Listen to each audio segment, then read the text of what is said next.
وَلْتَكُن مِّنكُمْ أُمَّةٌ يَدْعُونَ إِلَى الْخَيْرِ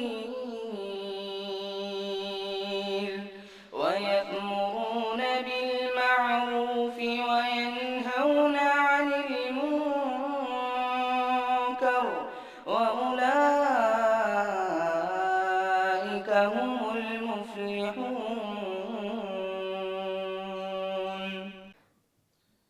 إن الحمد لله نحمده ونستعينه ونستغفره ونعوذ بالله من شرور أنفسنا ومن سيئات أعمالنا من يهده الله فلا مضل له ومن يضلل فلا هادي له وأشهد أن لا إله إلا الله وحده لا شريك له وأشهد أن محمدا عبده ورسوله. أما بعد فإن خير الحديث كتاب الله وخير الهدي هدي محمد صلى الله عليه وسلم وشر الأمور محدثاتها وكل محدثة بدعة وكل بدعة ضلالة وكل ضلالة في النار. فقد قال الله تبارك وتعالى في محكم تنزيله بعد أعوذ بالله السميع العليم من الشيطان الرجيم بسم الله الرحمن الرحيم ولقد خلقنا الإنسان ونعلم ما توسوس به نفسه ونحن أقرب إليه من حبل الوريد إذ يتلقى المتلقيان عن اليمين وعن الشمال قعيد ما يلفظ من قول إلا لديه رقيب عتيد وجاءت سكرة الموت بالحق ذلك ما كنت منه تحيد ونفخ في الصور ذلك يوم الوعيد وجاءت كل نفس معها سائق وشهيد لقد كنت في غفلة من هذا فكشفنا عنك غطاءك فبصرك اليوم حديد وقال قرينه هذا ما لدي عتيد ألقيا في جهنم كل كفار عنيد مناع للخير معتد مريب الذي جعل مع الله إلها آخر فألقياه في العذاب الشديد قال قرينه ربنا ما أطغيته ولكن كان في ضلال بعيد قال لا تختصموا لدي وقد قدمت إليكم بالوعيد ما يبدل القول لدي وما أنا بظلام للعبيد.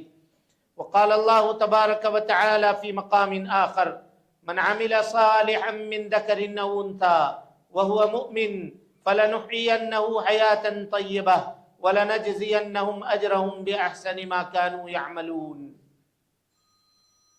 محترم حاضرین، دوستوں، بزرگوں اور ساتھیوں، پردہ نشین اسلامی رشتے کی مائیں اور بہنیں، ہر قسم کی تعریف، حمد و ثنا، کبریائی، پاکیزگی اور بڑائی تمام مخلوقات کی بندگی کا اکیلا مستحق اللہ رب العالمین کے لیے لائق و سزاوار ہے۔ وہی پروردگار عالم ہے، اسی نے ہمیں، آپ کو اور ساری کائنات کو تخلیق بخشی ہے۔ اللہ رب العالمین کی بادشاہت سے دنیا کا کوئی کونا بھی الگ نہیں۔ اللہ رب العالمین اکیلا ہے اور تنہا ساری دنیا کی نگرانی ہر آن، ہر لمحہ اور ہر گھڑی فرما رہا ہے۔ اللہ رب العالمین کا احسان عظیم ہے کہ اس نے ہمیں اور آپ کو مسلمان بنایا، اسلام جیسی عظیم دولت سے مالا مال فرمایا۔ اللہ رب العالمین نے اپنے پیغام کو، اپنی تعلیم کو ساری انسانیت کے لیے عام فرمایا ہے، اور اس کام کو پائے تکمیل تک پہنچانے کے لیے ہر دور میں انبیاء کرام کو دنیا کے اندر بھیجنے کا سلسلہ بھی جاری فرمایا تھا۔ آخری نبی آخری پیغام لے کر، آخری قانون اور آخری شریعت لے کر اس دنیا کے اندر تشریف لائے، اور اس آخری نبی نے جس طرح سے اللہ رب العالمین کے دیے ہوئے آخری پیغام کو پایا تھا، ہو بہو ویسا ہی بغیر کسی کمی اور بیشی کے انسانیت کے سامنے پیش فرما دیا۔ اور اس سے بھی آگے بڑھ کر کے آپ صلی اللہ علیہ وسلم نے اپنی نبوت کی 23 سالہ زندگی میں رات اور دن کی گھڑیوں کے اندر اللہ رب العالمین کے دیے ہوئے آخری پیغام کو عملی طور پر برت کر سارے جہان والوں کے لیے قیامت تک کے لیے بطور نمونہ چھوڑ دیا۔ درود و سلام ہو اشرف المخلوقات میں سب سے افضل، قیامت کے دن کے سردار جناب محمد رسول اللہ صلی اللہ علیہ وسلم پر۔ اللہم صلی علی محمد وعلی آل محمد كما صليت على إبراهيم وعلى آل إبراهيم إنك حميد مجيد. اللهم بارك على محمد وعلى آل محمد كما باركت على إبراهيم وعلى آل إبراهيم إنك حميد مجيد. محترم حاضرین، دوستوں، بزرگوں اور ساتھیوں، پردہ نشین خواتین اسلام، گزشتہ خطبہ جمعہ میں ظلم کے تعلق سے باتیں ہم نے آپ کے سامنے کی تھی. اب کچھ حصہ اس کا باقی رہ گیا تھا جو آج کے اس خطبے میں ہم اس کو مکمل کرنے کی انشاءاللہ کوشش کریں گے. اللہ رب العالمین سے اس دعا کے ساتھ کہ اللہ تعالی ہمیں کہنے سے زیادہ اور آپ کو سننے سے زیادہ ہم دونوں کو اس کے اوپر عمل کرنے کی توفیق نصیب فرمائے. محترم حاضرین، اللہ رب العالمین کا یہ قانون ہے.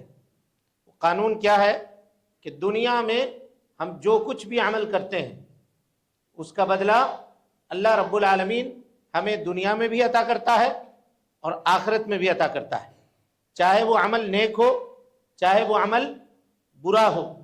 برے اعمال کا بھی کچھ بدلہ اللہ رب العالمین بندوں کو اس دنیا میں دے دیتا ہے، اور نیک اعمال کا بھی بہترین بدلہ کچھ اللہ رب العالمین اس دنیا میں اپنے بندوں کو دے دیتا ہے. اور آخرت میں تو بدلہ اللہ نے رکھا ہی ہے، لیکن اس دنیا کی زندگی میں بھی اعمال کے حساب سے انسان کے زندگی کے اوپر اس کے اثرات مرتب ہوتے ہیں.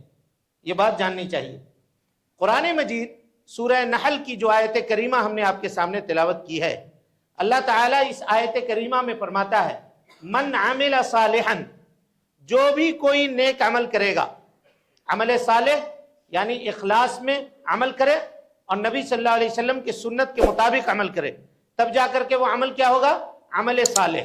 کا کوئی بھی اگر عمل صالح کرے من ذکر او انثی، چاہے اس کا تعلق مرد سے ہو یا اس کا تعلق عورت سے ہو.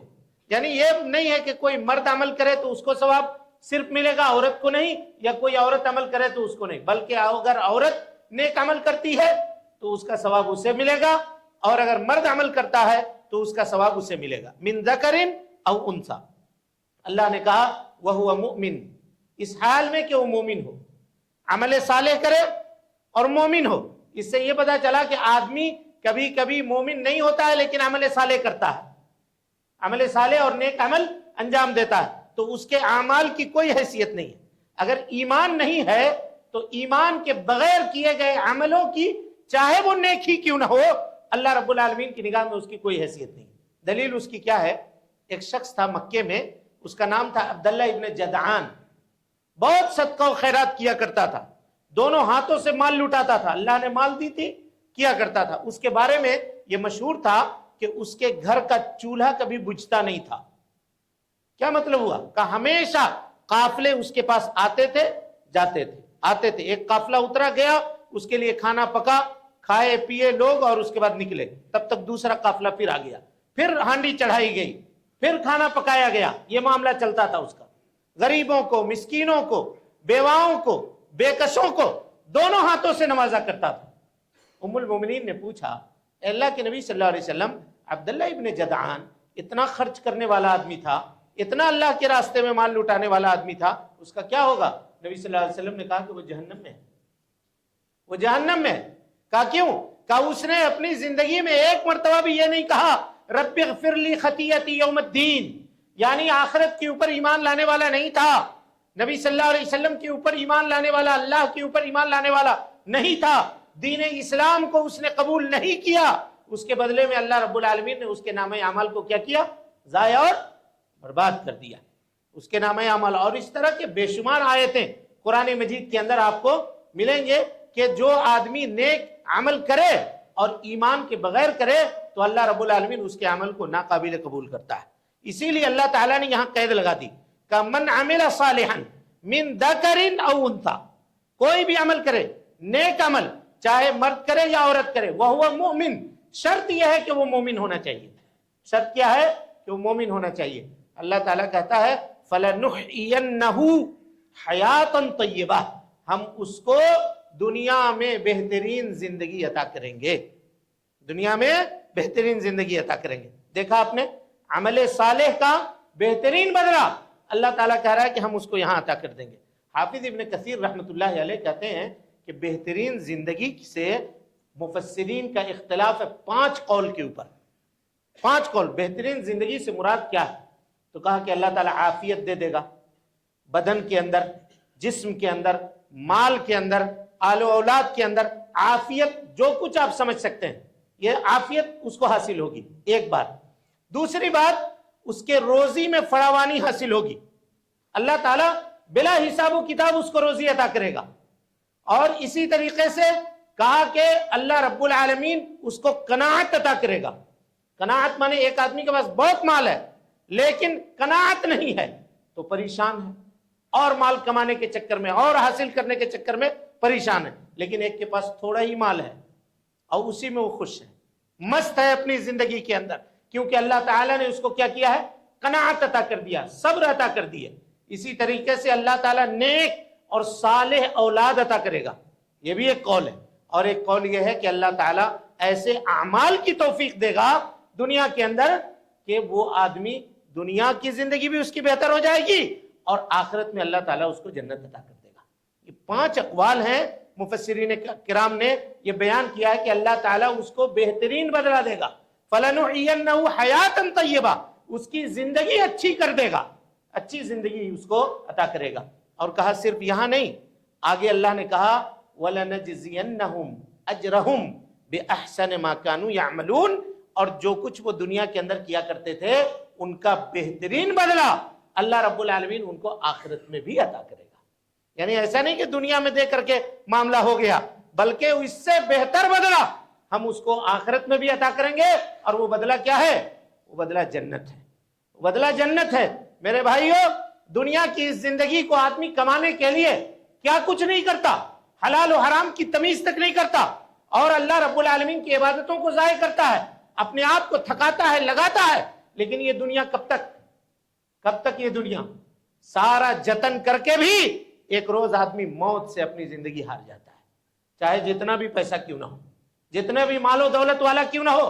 بڑھاپے نے دستک دی اور اس کے بعد بیماریوں کا دور شروع ہوا، اور دنیا سے پھر دھیرے دھیرے اس کے معاملات کم ہوتے ہیں، اور ایک وقت ایسا آتا ہے کہ سارے ساز و سامان کے باوجود بھی دنیا چھوڑ کر کے اس کو قبرستان کے مٹی کے حوالے کر دیا جاتا ہے۔ یہی تو انسان کا نتیجہ ہے، یہی انسان کا نتیجہ ہے۔ لیکن اس کے مقابلے میں جو جنت ہے، پیارے مصطفیٰ صلی اللہ علیہ وسلم نے فرمایا تھا کہ سن لو، اگر جنت میں کسی آدمی کو کوڑا رکھنے کی جگہ کے برابر بھی، کوڑا مطلب سمجھیے بیلٹ، جو بیلٹ ہم لوگ پہنتے ہیں، کا اتنی اس کو رکھنے کے برابر بھی اگر جنت میں تم کو جگہ مل جائے تو لے لو، پوری دنیا دے کر کے، یہ سودا تمہارے لیے مہنگا نہیں ہے، سستا ہے۔ کتنی زمین ہوگی وہ جس میں آپ بیلٹ رکھیں گے اپنی؟ ایک بالش زمین کے اندر بیلٹ رکھ سکتے ہیں، کہ اتنی زمین بھی اگر جنت میں پوری زندگی دے کر خریدنا چاہتے ہو تو تمہارے لیے سستا سودا ہے، مہنگا سودا نہیں۔ یہ جنت اللہ رب العالمین عملوں کے بدلے میں ہم کو کیا کرے گا؟ عطا کرے گا۔ یہ معاملہ تو ہوا نیک عمل کا بدلہ، لیکن اگر دنیا میں انسان کوئی برا عمل کرتا ہے تو اس کے برے عمل کا کچھ نہ کچھ بدلہ اللہ تعالیٰ اس کو دنیا میں بھی عطا کرتا ہے۔ آخرت میں جو ملے گا وہ تو ملے گا ہی، لیکن دنیا میں بھی ملے گا، اور اس کی کئی ساری مثالیں ہیں۔ ایک مثال آپ کے سامنے دے کر کے گفتگو کو ہم آگے بڑھائیں گے۔ وہ مثال کیا ہے؟ حضرت یوسف علیہ السلام کی زندگی میں انہوں نے خواب دیکھا، واقعہ آپ سب جانتے ہیں، تفصیل پہ ہم نہیں جائیں گے، اختصار سے بات بتلاتے ہیں۔ بھائیوں کے سامنے خواب بتلا دی، بھائیوں نے پلاننگ کی کہ اس کو والد کے نگاہوں سے دور کرنا ہے، گھر سے اس کو نکال دینا ہے، لے جا کر کے گئے اور ایک اندھیرے کنویں کے حوالے کر دیا۔ بھائی ہیں سب کے سب، اللہ اکبر۔ اور یعنی کس قدر آدمی کبھی دشمنی کے اوپر اترتا ہے تو دل اس کا کتنا سخت ہو جاتا ہے، اس کا آپ اندازہ لگائیے کہ ایک چھوٹے بچے کو اس کے باپ ماں کے سائے سے جدا کر کے لے جا کر کے کنویں کے اندھیرے کنویں کے حوالے کر دیا، اور حوالے کر کے وہ لوگ گھر واپس آ گئے۔ ایک دو بھائی وہاں کھڑے رہتے تھے، کیوں کھڑے رہتے تھے؟ کہ تاکہ اطمینان کر لیں کہ اس کنویں میں ڈوب کے وہ مر گیا، ختم ہو گیا، یا کوئی قافلے والا آ کر کے اس کو نکال کر لے گیا۔ سب واقعہ آپ لوگ جانتے ہیں، قافلہ والا گزرا اور اس کے لوگوں نے جب ڈول ڈالا اور نکالا تو حضرت یوسف باہر آئے تو یہ بھائی دوڑے ہوئے آئے اس کے سامنے، سب کے سب بھائی آئے قافلے والے کے سامنے اور کہا کہ سنو جی یہ ہمارا غلام تھا۔ اللہ اکبر، اپنے بھائی کو کیا کہہ رہے ہیں؟ ہمارا غلام تھا، ہمارا خدمت گزار تھا، ہمارے گھر میں کام کرتا تھا، نوکر تھا میرا، بھاگ آیا ہے، تم لے کر جانا چاہتے ہو لے جاؤ، کچھ قیمت دو، کچھ قیمت دو۔ دیکھ رہے ہیں آپ، قیمت دو، بغیر قیمت کے نہیں جانے دیں گے۔ قرآن نے کہا وَشَرَوْهُ بِثَمَنٍ بَخْسٍ دَرَاهِمَ مَعْدُودَةٍ، بھائیوں نے چند معدود گنتی کے چند درہموں کے عوض حضرت یوسف علیہ السلام کو بیچ دیا قافلے والوں سے۔ قافلہ لے کر کے چلا مصر کے میدان میں، مصر کے بازار میں پہنچا اور وہاں کھڑے کر کے بولی لگائی گئی حضرت یوسف علیہ السلام کی۔ اللہ کے نبی ہیں، نبی کے بیٹے ہیں، ہونے والے نبی ہیں، دو مرتبہ بیچے جا رہے ہیں، دو مرتبہ بیچے جا رہے ہیں۔ اللہ کی آزمائش، اس کی حکمت ہے، ہر معاملے میں اس کا حکمت ہوتا ہے۔ عزیز مصر نے ان کو خرید لیا اور خریدنے کے بعد آئے اور پھر اللہ تعالیٰ نے ان کو بادشاہت عطا کی۔ اب سب جانتے ہیں واقعہ، جب بادشاہت مل گئی اور قحط سالی جب پڑی اور یہ بھائی جب پریشان ہوئے اور بے یار و مددگار ہوئے اور کھانے کو ترس گئے تو حضرت یوسف کے سامنے پہنچتے ہیں۔ گھر میں جو کچھ پونجی تھی، جو مال تھا، جو کچھ تھا، سب کو اکٹھا کر دیا، جمع کر کے لے کر کے گئے۔ فلما دخلوا علیہ، اللہ اکبر، قرآن مجید کیسا نقشہ کھینچتا ہے دیکھیے۔ فلما دخلوا علیہ، حضرت یوسف بیٹھے ہوئے ہیں، ان کے سامنے یہ بھائی داخل ہوئے۔ قالوا یا ایھا العزیز، کہا اے عزیز مصر، مسنا واہلنا الضر، ہم بہت پریشان ہو گئے، کھائے کو محتاج ہو گئے، بہت ترس رہے ہیں، پریشان ہیں۔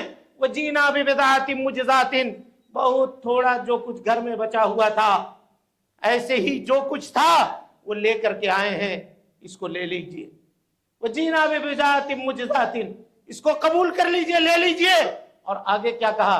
وتصدق علینا فاوف لنا الکیل، اس کے بدلے میں ناپ کر کے ہم کو غلہ دیجئے، اور وتصدق علینا، تھوڑا سا بھیک بھی دے دیجئے۔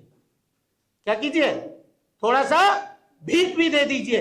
ان اللہ یجزی المتصدقین، اس لیے کہ اللہ تعالیٰ بھیک دینے والوں کا بھلا کرتا ہے۔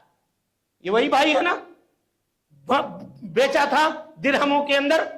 پہلا ایکشن ان کا یہ تھا کہ باپ سے جدا کر دیا، دوسرا ایکشن یہ ہوا کہ چند درہموں میں، مفسرین نے لکھا 12 درہم میں بھائی کو فروخت کر دیا، بیچ دیا 12 درہم میں۔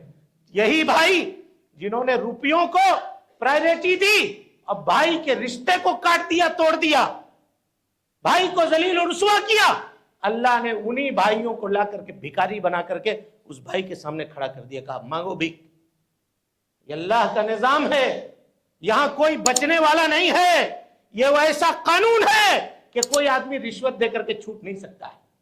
وجینا ببضاعۃ مجزاۃ فاوف لنا الکیل وتصدق علینا ان اللہ یجزی المتصدقین، اللہ رب العالمین صدقہ دینے والوں کا بھلا کرتا ہے۔ آپ ہم کو بھی صدقہ دے کر کے بھلا کر دیجئے، دے دیجئے۔ دیکھا آپ نے، عمل جو کیا تھا اس کا بدلہ اللہ تعالیٰ نے دنیا میں دیا۔ ایک اور آیت اٹھائیے، اللہ کہتا ہے وَمَنْ أَعْرَضَ عَنْ ذِكْرِي فَإِنَّ لَهُ مَعِيشَةً ضَنْكًا، جو آدمی میرے ذکر سے اعراض کرے گا ہم اس کی دنیاوی زندگی کو تنگ کر کے رکھ دیں گے۔ فَإِنَّ لَهُ مَعِيشَةً ضَنْكًا، اور صرف یہ تو دنیا میں مار پڑے گی، آخرت میں کیا ہوگا؟ کہا کہ آخرت میں وَنَحْشُرُهُمْ يَوْمَ الْقِيَامَةِ أَعْمَى، آخرت میں ایسے لوگوں کو اندھا بنا کر کے اٹھائیں گے۔ دیکھا آپ نے، اگر اللہ کے ذکر سے آدمی اعراض کرے تو دنیا میں اس کی معیشت تنگ، روزی کو پریشان ہو جائے گا، بھاگے گا ادھر سے ادھر، دوڑے گا، پریشانی اس کی زندگی۔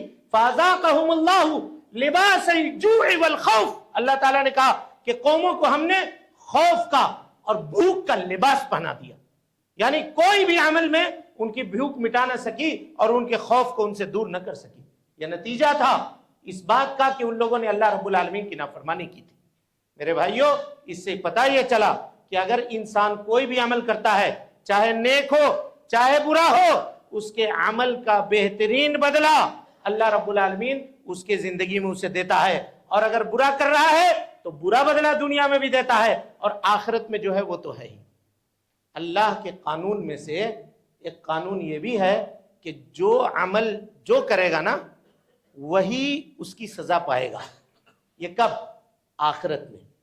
ہم دنیا میں جو عمل کر رہے ہیں نا اس کی سزا ہم پائیں گے، اللہ آپ سے نہیں پوچھے گا کہ یہ فلاں نے کیا کر رہا تھا، اور آپ جو عمل کر رہے ہیں اللہ تعالیٰ آپ سے پوچھے گا، ہم سے نہیں پوچھے گا کہ فلاں کیا کر رہا تھا، فلاں کیا کر رہا تھا۔ سمجھ رہے ہیں؟ لا تزر وازرۃ وزر اخری، کوئی کسی کا بوجھ قیامت کے دن نہیں اٹھائے گا، سب لوگ اپنا اپنا بوجھ اٹھائیں گے، یہ تو فیصلہ ہے۔ لیکن دنیا کی زندگی میں اللہ کا یہ فیصلہ ہے کہ اگر ماں باپ برے ہیں تو ان کے برے عملوں کا اثر ان کے اولاد کے اوپر پڑتا ہے، اور اگر ماں باپ نیک ہیں تو ان کے نیکیوں کا اثر ان کے اولاد کے اوپر پڑتا ہے۔ تب رہا کہ اب آپ کہیے گا کہ یہ کیا بات ہوئی، باپ اگر غلطی کر رہا ہے تو اولاد کو کہے سزا ملے گی؟ اولاد کو اس لیے سزا ملے گی کہ باپ کا دل ایسا ہوتا ہے کہ وہ اپنے اوپر تکلیف کو برداشت کر سکتا ہے، جھیل سکتا ہے بسا اوقات۔ بلکہ بعض باپ یہ کہتے بھی ہیں کہ اللہ میرے بیٹے کو اس سے بچا لے، مجھے یہ بیماری دے دے۔ حالانکہ یہ نہیں کہنا چاہیے، کہنا چاہیے اس کو بھی شفا دے دے، ہم کو بھی شفا دے دے۔ اللہ کے یہاں کیا معاملہ ہے؟ اللہ شفا دینے کے اوپر بھی قادر ہے، اس کا ایسا معاملہ تھوڑی ہے کہ وہ اس کو دے گا تبھی دے گا، وہ دونوں سے بیماری کو دور کرنے کے اوپر قادر ہے۔ لیکن ایک جملہ میں کہہ رہا ہوں کہ آدمی ایسا کہتا ہے کہ ہم پریشانی تکلیف برداشت کر سکتے ہیں، یعنی جیتے جی کسی آدمی کے لیے سب سے بڑی پریشانی یہ ہو کہ اللہ تعالیٰ اس کو اولاد کی مصیبت میں مبتلا کر دے۔ اللہ تعالیٰ ہم سب کو اس سے محفوظ رکھے۔ لیکن ہم جو جتن کرتے ہیں، ہم یہ جو سامان کرتے ہیں، تجارت، کاروبار، یہ سب کچھ ہم اس وجہ سے کرتے ہیں کہ ہمارے بچے خوش رہیں۔ ساتھ میں ہمیں چاہیے کہ ہم اعمال صالحہ بھی انجام دیں تاکہ ہمارے بچے خوش رہیں۔ اعمال صالحہ ہم انجام دیں تاکہ ہمارے بچوں کی حفاظت ہو، ہم اللہ کے لیے نیکی کریں تاکہ اللہ تعالیٰ بعد میں ہماری نسلوں کی حفاظت کرے۔ اس کی مثالیں آپ لیجئے۔ ایک مثال دیتا ہوں آپ کو، بڑا مشہور مثال ہے، اور چند مثالیں اس کے تعلق سے ہم آپ کے سامنے رکھیں گے۔ حضرت موسیٰ اور خضر کا واقعہ آپ سب کو معلوم ہے، آپ سب جانتے ہیں۔ حضرت موسیٰ کو بھیجا گیا، جاؤ خضر کے سامنے، وہ آپ سے بڑے عالم ہیں۔ گئے خضر کے سامنے، نکلے، کہ جو کریں گے اس کے بارے میں پوچھنا مت، چپ رہنا، جب ہم کو ضرورت پڑے گی تم کو ہم بتلا دیں گے۔ چلے ایک بستی میں پہنچے، اختصار کے ساتھ واقعہ بیان کر رہا ہوں۔ بستی میں گئے تو بستی والوں کے مطلب کوئی بھی آدمی کسی بستی میں اگر نیا آئے تو بستی والوں کی یہ ذمہ داری ہے کہ اس کے کھانے پینے کا انتظام کرے۔ خاص طور پہ اس زمانے میں جہاں ہوٹلوں کا رواج نہیں تھا، آدمی کے جیب میں پیسہ ہے، سب کچھ ہے، لیکن کہیں کھانا ملتا نہیں، کہاں کھائے گا؟ جب تک کوئی گھر والا بلا کر کے نہ کھلائے تو وہ کھا نہیں سکتا، بھوکا رہ جائے گا۔ آج کل کے زمانے میں تو چلیے کسی نے نہیں پوچھا، جیب میں پیسہ ہے تو کسی بھی ہوٹل میں جا کے آدمی کھا لے گا۔ تو ان لوگوں نے بستی والوں سے حتی اذا اتیا اہل قریۃ استطعما اہلھا، آگے بڑھ کر کے بستی والوں سے ریکویسٹ کیا کہ بھائی ہم لوگ مسافر ہیں، دور سے آئے ہوئے ہیں، بھوکے ہیں، کھانا کھلا دو، کچھ دو، بھوک پیاس سے ہیں۔ کہا نہیں ہے ہمارے پاس، ہم نہیں کھلائیں گے۔ بخالت کی انتہا تھی، بخیل تھے لوگ، نہیں دیا۔ بہرحال نکل گئے وہاں سے دونوں، کھانا نہیں ملا تو دیکھا حضرت خضر نے کہ ایک دیوار ہے، یرید ان ينقض فاقامہ، جو دیوار گرنے کے کگار پر ہے، گرنے والی ہے دیوار۔ بس خضر نے اس دیوار کو سیدھا کر دیا، صحیح کر دیا۔ حضرت موسیٰ نے کہا لو شئت لاتخذت علیہ اجرا، اتنے بخیل لوگ کہ ایک ٹائم کا کھانا تک نہیں کھلا سکتے ہیں، ان کے اوپر احسان کاہے کو کر رہے ہیں؟ دیوار آپ نے صحیح کر دی ہے، پیسہ مانگیے ان سے، مانگیے پیسہ۔ حضرت خضر نے کہا کہ تم سے نہیں کہا تھا کہ سوال نہیں کرنا، اب جاؤ، تمہاری میری جدائی یہاں سے، لیکن میں تمہیں تعویل بتلاتا ہوں ان معاملے کی جو ہم نے انجام دیا ہے۔ کہا وَأَمَّا الْجِدَارُ، وہ دیوار جو گر رہی تھی، فَكَانَ لِغُلَامَيْنِ يَتِيمَيْنِ فِي الْمَدِينَةِ، مدینے کے اندر یعنی اس شہر کے اندر دو یتیم بچے تھے، یہ ان کے دیوار تھی۔ اور وَكَانَ تَحْتَهُ كَنْزٌ لَهُمَا، اور اس دیوار کے نیچے خزانے رکھے ہوئے تھے۔ وَكَانَ أَبُوهُمَا صَالِحًا، اور ان دونوں بچوں کے باپ جو ہیں وہ نیک تھے،